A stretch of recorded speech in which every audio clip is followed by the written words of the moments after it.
राधे राधे, जय माता की भक्तों। आप सभी का स्वागत करती हूँ स्पिरिचुअल ज्ञान साधना में और आप सभी से अनुरोध करती हूँ कि स्पिरिचुअल ज्ञान साधना को सब्सक्राइब कर लीजिए और बेल आइकन को प्रेस कर दीजिए ताकि आपको नई नई वीडियोस का नोटिफिकेशन। जय श्री हरि, जय माता की। राधे राधे भक्तों, कैसे हैं आप सभी लोग? आशा करते हैं सभी लोग बहुत अच्छे होंगे। बताने के लिए कमेंट में जय माता की, राधे राधे अवश्य ही लिखिएगा। प्रिय भक्तों, आज चैत्र मास के कृष्ण पक्ष की एकादशी तिथि है जिसका नाम पापमोचनी एकादशी है। इस व्रत में भगवान श्री हरि नारायण की पूजा की जाती है और शास्त्रों के अनुसार इसे पापों से मुक्ति दिलाने वाला बताया गया है। इसका विवरण भविष्य पुराण के उत्तर पूर्व में किया गया है। भविष्य पुराण के अनुसार इस व्रत को करने से मनुष्य के जीवन में किए गए सभी पापों का नाश होता है और मोक्ष की प्राप्ति होती है। भविष्य पुराण में लिखा गया है, पाप मोचिनी नामैषा सर्व पाप प्रणाशिनी कृता चैव कथंचित ही नरकम नैव गच्छति। अर्थात पाप मोचनी एकादशी का एक ऐसा व्रत है जिसे करने से पापों का नाश होता है और इस व्रत को श्रद्धा से करने वाला व्यक्ति पापों के कारण कभी नरक नहीं जाता है। भविष्य पुराण के अनुसार पाप मोचनी एकादशी का व्रत करने से मनुष्य ब्रह्म हत्या, गर्भ हत्या, शराब सेवन और चोरी जैसे महापापों से भी मुक्त हो जाता है। इस व्रत को करने से मनुष्य को सुख की प्राप्ति होती है और विष्णु लोक की प्राप्ति मृत्यु के पश्चात होती है। तो प्रिय भक्तों, आज पाप मोचनी एकादशी का व्रत बहुत से भक्तगण रखेंगे।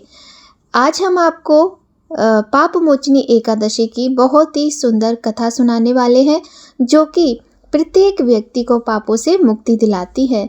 तो प्रिय भक्तों, आइए प्रारंभ करते हैं बहुत ही सुंदर कथा पाप मोचनी एकादशी की।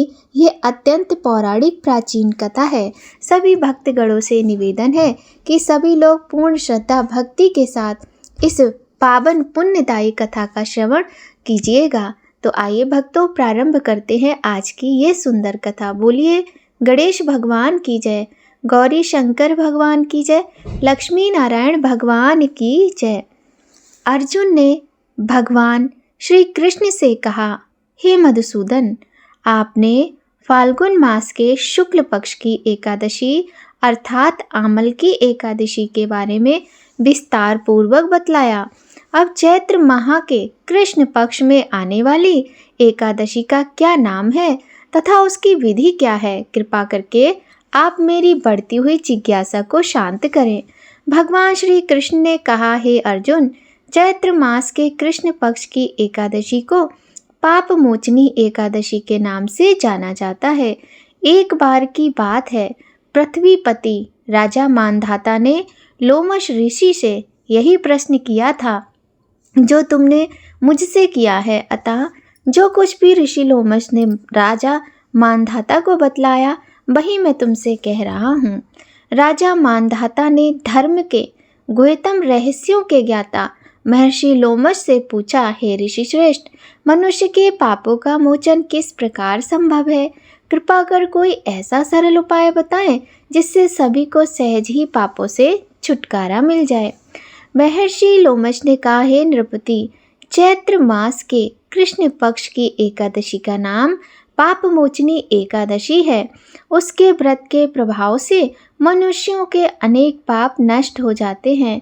मैं तुम्हें इस व्रत की कथा सुनाता हूँ, ध्यान पूर्वक श्रवण करो। प्राचीन समय में चैत्ररथ नामक एक वन था। उसमें अप्सराएं किन्नरों के साथ विहार किया करती थीं। वहाँ सदैव वसंत का मौसम रहता था, अर्थात उस जगह सदा नाना प्रकार के पुष्प खिले रहते थे। कभी गंधर्व कन्याएं विहार किया करती थीं तो कभी देवेंद्र अन्य देवताओं के साथ क्रीड़ा किया करते थे। उसी वन में मेधावी नाम के एक ऋषि भी तपस्या में लीन रहते थे। वे शिव भक्त थे। एक दिन मंजू घोषा नामक एक अप्सरा ने उनको मोहित कर उनकी निकटता का लाभ उठाने की चेष्टा की। इसलिए वह कुछ दूरी पर बैठकर बीड़ा बजाकर मधुर स्वर में गाने लगी। उसी समय शिव भक्त महर्षि मेधावी को कामदेव भी जीतने का प्रयास करने लगे। कामदेव ने उस सुंदर अप्सरा के भ्रू का धनुष बनाया, कटाक्ष को उसकी प्रत्यंचा बनाई और उसके नेत्रों को मंजुघोषा अप्सरा का सेनापति बनाया। इस तरह कामदेव अपने शत्रु भक्त को जीतने को तैयार हुआ। उस समय महर्षि मेधावी भी युवावस्था में थे और काफी हष्ट-पुष्ट थे। उन्होंने यज्ञोपवीत तथा दंड धारण कर रखा था। वे दूसरे कामदेव के समान प्रतीत हो रहे थे। उन मुनि को देखकर कामदेव के वश में हुई मंजुघोषा ने धीरे धीरे मधुर बाणी से बीड़ा पर गायन शुरू किया, तो महर्षि मेधावी भी मंजुघोषा के मधुर गाने पर तथा उसके सौंदर्य पर मोहित हो गए। अब वह अप्सरा मेधावी मुनि को कामदेव से पीड़ित जानकर उनसे आलिंगन करने लगी। महर्षि मेधावी उसके सौंदर्य पर मोहित होकर शिव के रहस्य को भूल गए और काम के वशीभूत होकर उसके साथ रमण करने लगे। काम के वशीभूत होने के कारण मुनि को उस समय दिन रात का कुछ भी ज्ञान ना रहा और काफी समय तक वे रमण करते रहे। तदुपरांत मंजुघोषा उन मुनि से बोली, हे ऋषिवर, अब मुझे बहुत समय हो गया, अतः स्वर्ग जाने की आज्ञा दीजिए। अप्सरा की बात सुनकर ऋषि ने कहा, हे मोहिनी, संध्या को तो आई हो और प्रातः होने पर चली जाना। ऋषि के ऐसे वचनों को सुनकर अप्सरा उनके साथ रमण करने लगी। इसी प्रकार दोनों ने साथ साथ बहुत समय बिताया। मंजुघोषा ने एक दिन ऋषि से कहा, हे विप्र, अब आप मुझे स्वर्ग जाने की आज्ञा दीजिए। मुनि ने इस बार भी वही कहा, हे रूप सिंह, अभी ज़्यादा समय व्यतीत नहीं हुआ है, कुछ समय और ठहरो। मुनि की बात सुन अप्सरा ने कहा, हे ऋषिवर, आपकी रात तो बहुत लंबी है, आप स्वयं ही सोचिए कि मुझे आपके पास आए कितना समय हो गया, अब और ज़्यादा समय तक ठहरना उचित है क्या? अप्सरा की बात सुन मुनि को समय का बोध हुआ और वह गंभीरता पूर्वक विचार करने लगे। जब उन्हें ज्ञात हुआ कि उन्हें रमण करते 57 वर्ष बीत चुके हैं, तो वह अप्सरा को काल का रूप समझने लगे। इतना ज़्यादा समय भोग विलास में व्यर्थ चला जाने पर उन्हें बड़ा ही क्रोध आया। अब वह भयंकर क्रोध में जलते हुए उस तप नाश करने वाली अप्सरा की तरफ भ्रकुटी तान कर देखने लगे। क्रोध से उनके अधर कांपने लगे और इंद्रियां बेकाबू होने लगी। क्रोध से थरथराते स्वर में मुनि ने उस अप्सरा से कहा, मेरे तप को नष्ट करने वाली दुष्टा, तू महापापिन और बहुत ही दुराचारणी है, तुझ पर धिक्कार है, अब तू मेरे श्राप से पिशाचिनी बन जा। मुनि के क्रोध युक्त श्राप से वह अप्सरा पिशाचिनी बन गई।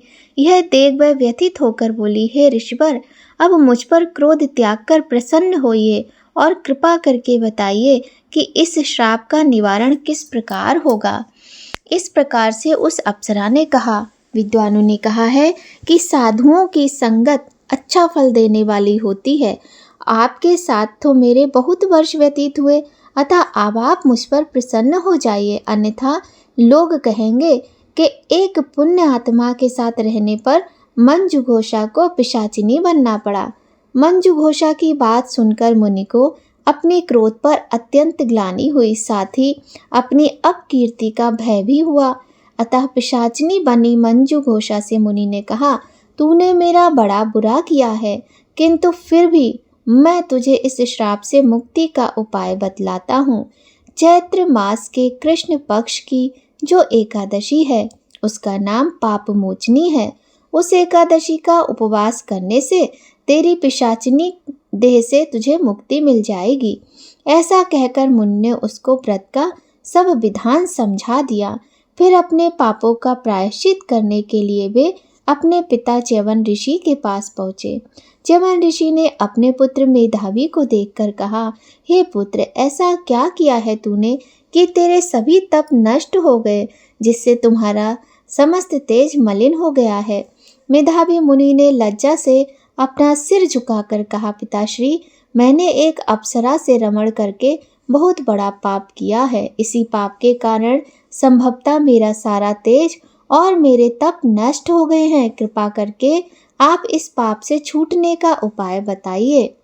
ऋषि ने कहा, हे पुत्र, तुम चैत्र माह के कृष्ण पक्ष की एकादशी, जिसका नाम पाप मोचनी एकादशी है, उसका विधि तथा भक्ति पूर्वक उपवास करो। इससे तुम्हारे सभी पाप नष्ट हो जाएंगे। अपने पिता च्यवन ऋषि के वचनों को सुनकर मेधावी मुनि ने पाप मोचनी एकादशी का विधि पूर्वक व्रत किया। उसके प्रभाव से उनके सभी पाप नष्ट हो गए। मंजू घोषा अप्सरा भी पाप मोचनी एकादशी का उपवास करने से पिशाचिनी की देह से छूट गई और पुनः अपना सुंदर रूप धारण कर स्वर्ग लोक चली गई। लोमश मुनि ने कहा, हे राजन, इस पाप मोचनी एकादशी के प्रभाव से समस्त पाप नष्ट हो जाते हैं। इस एकादशी की कथा के श्रवण व पठन से 1000 गौदान करने का फल प्राप्त होता है। इस उपवास के करने से ब्रह्म हत्या करने वाले, स्वर्ण चुराने वाले, मद्यपान करने वाले, अगम्यागमन करने वाले आदि भयंकर पाप भी नष्ट हो जाते हैं और अंत में स्वर्ग लोक की प्राप्ति होती है। बोलिए श्री हरि भगवान नारायण की जय। बोलिए लक्ष्मी माता की जय। प्रिय भक्तों, कभी भी ऐसा आहार ग्रहण ना करें जो भगवान को भोग न लगाया गया हो। जो भोजन भगवान को भोग लगाया गया है वही प्रसाद रूप में ग्रहण करें। एक भक्त हुए हैं जिनका नाम अंगद जी था। वैसे तो वे स्वभाव से पहले नास्तिक प्रवृत्ति के थे, लेकिन उनकी पत्नी भगवान की भक्त थीं। उनके मायके में संतों की सेवा होती रहती थी और वहाँ उनके गुरुदेव के उपदेश सुनने को मिलते थे। विवाह के बाद जब वे अंगद जी के साथ ससुराल आईं तो देखा कि वहाँ राज वैभव तो था, लेकिन किसी संत का दर्शन संभव नहीं था। ना किसी संत का आना जाना, ना भगवत चर्चा होती थी और ना ही सत्संग होता था। रानी बहुत व्याकुल हो गईं। उन्हें मायके में रोज संतों का उच्छिष्ट मिलता था। सद्गुरु देव भगवान के दर्शन होते रहते थे, लेकिन यहाँ भक्ति का कोई भी वातावरण नहीं था। हालांकि अंगद जी की एक विशेषता थी, वे अपनी पत्नी को भगवत भक्त मानकर बहुत श्रद्धा करते थे और उनके भक्ति मार्ग में कोई विरोध नहीं करते थे, लेकिन स्वयं ना तो भक्ति का आचरण करते थे और ना संत महात्माओं के प्रति कोई श्रद्धा रखते थे, ना ही प्रभु की कोई आराधना करते थे। काफी दिनों तक संतों के दर्शन न होने के कारण रानी अत्यंत व्याकुल हो गईं।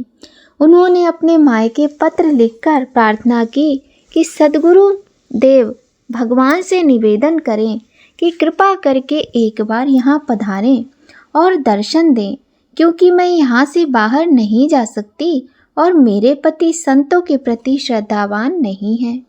जब मायके के राज परिवार ने गुरुदेव से प्रार्थना की तो वे करुणामय होने के कारण आने के लिए सहमत हो गए।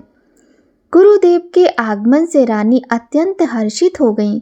उन्होंने चरणामृत ग्रहण किया, आरती उतारी, भोग अर्पित किया और गुरुदेव को आसन पर विराजमान किया। फिर वे धीरे धीरे उनके चरण दबाने लगीं। इतने में अंगद जी वहां आ गए और अपनी रानी को किसी संत के चरण पकड़े हुए देखा। यह दृश्य देखकर वे क्रोधित हो गए और संत भगवान से बिगड़ने लगे। रानी के तो होश उड़ गए।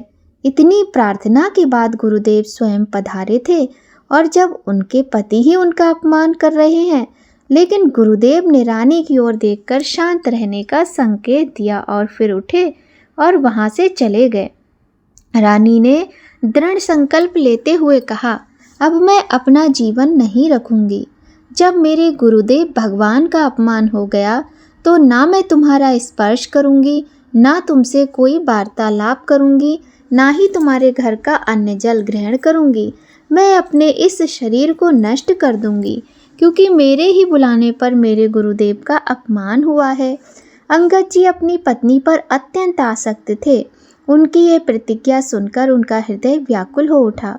उन्होंने भी अन्न जल का त्याग कर दिया।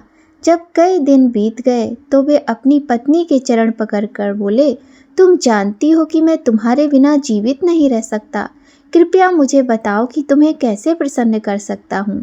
रानी ने कहा, यदि तुम सच में मुझे प्रसन्न करना चाहते हो तो हमारे गुरुदेव भगवान के चरण पकड़कर उनसे क्षमा याचना करो, उन्हें मनाकर वापस लाओ और यहाँ उन्हें भोग लगवाओ। यदि वे यहाँ भोग ग्रहण कर लें तो हम उनका उच्छिष्ट पाएंगे और हमारी दिनचर्या फिर से पूर्ववत हो जाएगी।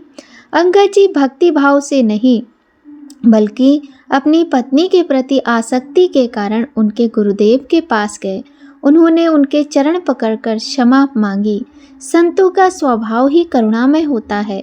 कितना भी कोई उनका अपमान करे, लेकिन जब कोई सच्चे हृदय से दंडवत करता है तो वे सहज ही कृपा कर देते हैं। गुरुदेव ने उनके साथ जाने के लिए अपने आप को मना लिया। दोनों ने मिलकर उनके चरण धोए, भोग लगाया और फिर चरणामृत ग्रहण किया। हालांकि अंगद जी यह सब भक्ति से नहीं बल्कि अपनी पत्नी को प्रसन्न करने के लिए कर रहे थे, लेकिन जैसे ही गुरुदेव का चरणामृत ग्रहण किया उनके हृदय में पश्चाताप होने लगा। वे सोचने लगे, मैं कितना नास्तिक रहा, संतों के प्रति कितनी दुर्भावना रखता था, और देखो ये संत कितने कृपालु हैं। अब उनकी बुद्धि जो पहले विपरीत चिंतन में लगी रहती थी, अनुकूल चिंतन करने लगी। उन्होंने अपनी पत्नी से कहा, हमारा अब तक का जीवन व्यर्थ गया, कृपया मुझे बताओ कि भक्ति कैसे करनी चाहिए। धीरे धीरे वे ठाकुर सेवा में सहयोग देने लगे।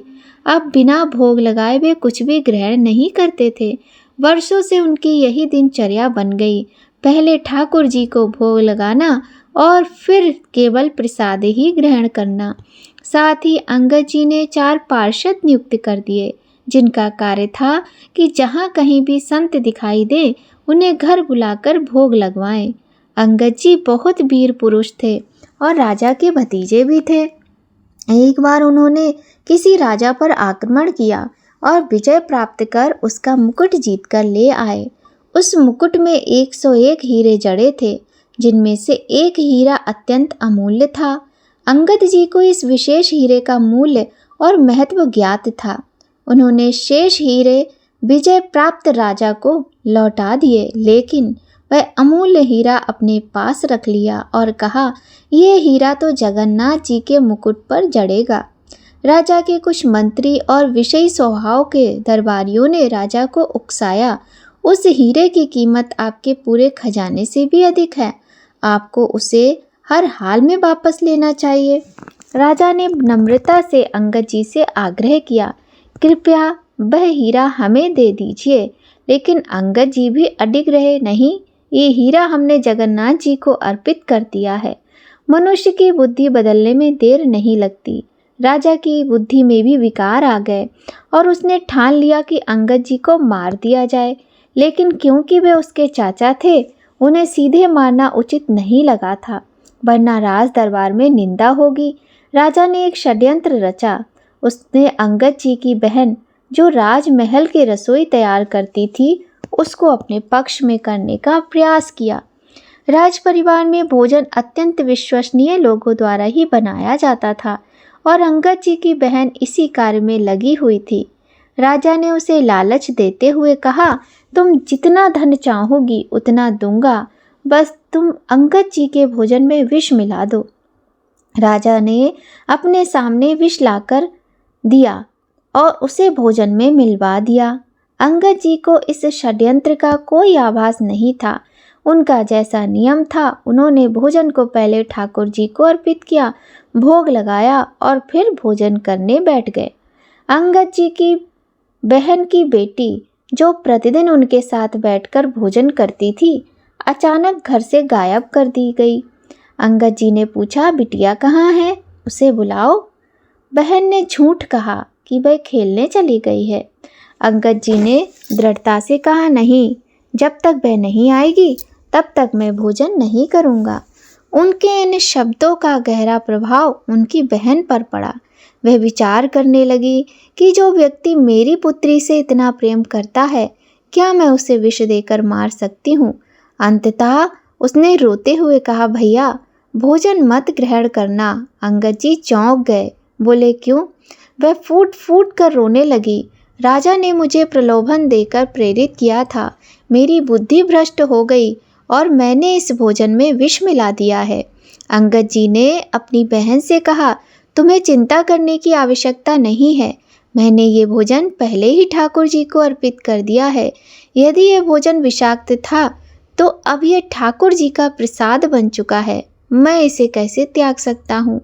इसके बाद अंगद जी ने संपूर्ण भोजन ग्रहण किया, यहाँ तक कि जूठे पात्र भी चाट कर खा लिए, परंतु आश्चर्य की बात यह थी कि विष का उन पर कोई प्रभाव नहीं पड़ा। वे पूर्णतः स्वस्थ और सुरक्षित रहे, जैसे कुछ हुआ ही नहीं था। पूज्य पंडित जी गया प्रसाद जी महाराज कहते हैं कि अर्पित किए बिना भोजन कभी मत ग्रहण करो। जब भी भोजन पाओ उसे ठाकुर जी का प्रसाद मानो। यदि तुम ऐसी स्थिति में हो जहाँ ठाकुर सेवा संभव नहीं है और भोजन सामने आ गया है, तो 1 मिनट के लिए अपने नेत्र बंद करो और अपने इष्ट देव का स्मरण करो, प्रभु को अर्पित करो, फिर 2-4 बार नाम जप कर भोजन ग्रहण करो। बिना प्रभु को अर्पित किए जल भी ना पिए। ऐसा करने से आपकी बुद्धि शुद्ध और निर्मल हो जाएगी। तो प्रिय भक्तों, इस प्रकार अंगद जी को प्रभु ने कैसे विष खाने पर भी जीवन दान दिया, और वह विष युक्त प्रसाद जो था, क्योंकि वो प्रसाद था, वो भोजन ऐसा प्रसाद बन गया कि अंगद जी को कुछ हुआ ही नहीं। तो प्रिय भक्तों, बोलिए भगवान श्री हरि नारायण की जय, बोलिए संत जनों की जय। यह हमने बहुत ही सुंदर कथा आज एकादशी के दिन श्रवण की है। प्रिय भक्तों, यदि आपको कथा अच्छी लगे तो वीडियो को लाइक जरूर कीजिएगा। आइए भक्तों, अब हम कर लेते हैं विष्णु चालीसा का पाठ। भगवान श्री हरि के व्रत में विष्णु चालीसा का पाठ अवश्य ही करना चाहिए। तो विष्णु चालीसा का पाठ आइए भक्तों हम सभी मिलकर करते हैं। बोलिए श्री लक्ष्मी नारायण भगवान की जय। विष्णु सुनिए विनय सेवक की चितलाए, कीरत कुछ वर्णन करूं दीजय ज्ञान बताए। नमो विष्णु भगवान खरारी, कष्ट नशावन अखिल बिहारी। प्रबल जगत में शक्ति तुम्हारी, त्रिभुवन फैल रही उजियारी। सुंदर रूप मनोहर सूरत, सरल स्वभाव मोहिनी मूरत। तन पर पीताम्बर अति सोहत, बैजंती माला मनमोहत। शंख चक्र गद कर गदा विराजे, देखत दैत्य असुर दल भाजे। सत्य धर्म मद लोभ न गाजे, काम क्रोध मद लोभ न छाजे। संत भक्त सज्जन मन रंजन, धनुज असुर दुष्टन दल गंजन। सुख उपजाए कष्ट सब भंजन, दोष मिटाए करत जन सज्जन। पाप काट भव सिंधु तारण, कष्ट नाश कर भक्ति उबारण। करत अनेक रूप प्रभु धारण, केवल आप भक्ति के कारण। धरण धेनु बन तुम्हें पुकारा, तब तुम रूप राम का धारा। भार उतार असुर दल मारा, रावण आदिक को संहारा। आप वराह रूप बनाया, हिरण्याक्ष को मार गिराया। धर्म तस्य तनु सिंधु बनाया, 14 रत्नन को निकलाया। अमिलग असुर नन द्वंद्व मचाया, रूप मोहनी आप दिखाया। देवन को अमृत पान कराया, असुरन को छवि से बहलाया। कूर्म रूप धर सिंधु मचाया, मंद्राचल गिरि तुरत उठाया। शंकर का तुम फंद छुड़ाया, भस्मासुर को रूप दिखाया। वेदन को जब असुर डुबाया, कर प्रबंध उन्हें ढूंढवाया। मोहित बनकर खलई नचाया, उसई कर से भस्म कराया। असुर जलंधर अति बलदाई, शंकर जे उन कीन लड़ाई। हार पार शिव सकल बनाई, कीन सती से छल खल जाई। सुमिरन कीन तुम्हें शिवरानी, बतलाई सब विपत कहानी। तब तुम बने मुनीश्वर ज्ञानी, वृंदा की सब सुरत भुलानी। देखत 3 धनुष शैतानी, वृंदा आए तुम्हें लपटानी। हो स्पर्श धर्म छतिमानी, हना असुर उर शिव सैतानी। तुमने धुर प्रहलाद उबारे, हिरण्याकुश आदिक खल मारे। गणिका और अजामिल तारे, बहुत भक्त भव सिंधु उतारे। हरौ सकल संताप हमारे, करो कृपा हरि सिरजनहारे। देखो मैं निज दर्श तुम्हारे, दीन बंधु भक्तन हितकारे। चहत आपका सेवक दर्शन, करो दया अपनी मधुसूदन। जानू नहीं योग जप पूजन, होए यज्ञ स्तुति अनुमोदनशील। दया संतोष सुलक्षण, विदित नहीं प्रतिबोध विलक्षण। करूँ आपका किस विधि पूजन, कुमति विलोक होत दुख भीषण। करूँ प्रणाम कौन विधि सुमिरन, कौन भांत मैं करूँ समर्पण। सुर मुनि करत सदा सेवकाई, हर्षित रहत परम गति पाए। दीन दुखन पर सदा सहाय, निज जन जान लेव अपनाई। पाप दोष संताप नशाओ, भव बंधन से मुक्त कराओ। सुख संपत्ति दे सुख उपजाओ, निज चरणन का दास बनाओ। निगम सदा ये विनय सुनावे, पढ़े सुने जो जन सुख पावे। बोलिए श्री विष्णु भगवान की जय। तो प्रिय भक्तों, आज एकादशी तिथि के दिन विष्णु चालीसा का पाठ अवश्य करना चाहिए। आप चाहें तो विष्णु सहस्त्र नाम और गजेंद्र मोक्ष का पाठ भी कर सकते हैं। प्रिय भक्तों, आइए अब हम करते हैं एकादशी माता की आरती। एकादशी माता की आरती करने से हमारे जीवन के समस्त पापों से हमें मुक्ति मिलती है और हमारे समस्त कष्ट दूर होते हैं। तो प्रिय भक्तों, आइए बोलिए एकादशी माता की जय। ओम जय एकादशी माता मैया, जय एकादशी माता। विष्णु पूजा व्रत को धारण कर शक्ति मुक्ति पाता। ओम जय एकादशी माता, तेरे नाम गिनाऊं देवी, भक्ति प्रदान करनी मैया, भक्ति प्रदान करनी। गढ़ गौरव की देनी माता, शास्त्रों में वरनी। ओम जय एकादशी माता, मार्गशीर्ष के कृष्ण पक्ष की उत्पन्ना, विश्व तारिणी जनमी मैया, विश्व तारिणी जनमी। शुक्ल पक्ष में हुई मोक्षदा, मुक्ति दाता बन आई। ओम जय एकादशी माता, पौष के कृष्ण पक्ष की सफला नामक है मैया, सफला नामक है। शुक्ल पक्ष में होए पुत्रदा, आनंद अधिक रहे। ओम जय एकादशी माता, नाम षट तिला माघ मास में कृष्ण पक्ष आवे मैया, कृष्ण पक्ष आवे। शुक्ल पक्ष में जया कहावे, विजय सदा पावे। ओम जय एकादशी माता, विजया फागुन कृष्ण पक्ष में शुक्ला आमल की मैया, शुक्ला आमल की। पाप मोचनी कृष्ण पक्ष में चैत्र महाबली की। ओम जय एकादशी माता, चैत्र शुक्ल में नाम कामदा, धन देने वाली मैया, धन देने वाली। नाम वरुथनी कृष्ण पक्ष में वैशाख महाबाली। ओम जय एकादशी माता, शुक्ल पक्ष में होए मोहिनी, अपराजिष्ट कृष्ण पक्षी मैया, अपराजिष्ट कृष्ण पक्षी। नाम निर्जला सब सुख करनी, शुक्ल पक्ष रखी। ओम जय एकादशी माता, योगिनी नाम आषाढ़ में जानो, कृष्ण पक्ष करनी मैया, कृष्ण पक्ष करनी। देवशैनी नाम कहायो, शुक्ल पक्ष धरनी। ओम जय एकादशी माता, काम का श्रवण मास में आवे, कृष्ण पक्ष कहिए मैया, कृष्ण पक्ष कहिए। श्रावण शुक्ला होए पवित्रा, आनंद से रहिए। ओम जय एकादशी माता, अजा भाद्रपद कृष्ण पक्ष की परिवर्तिनी शुक्ला मैया, परिवर्तिनी शुक्ला।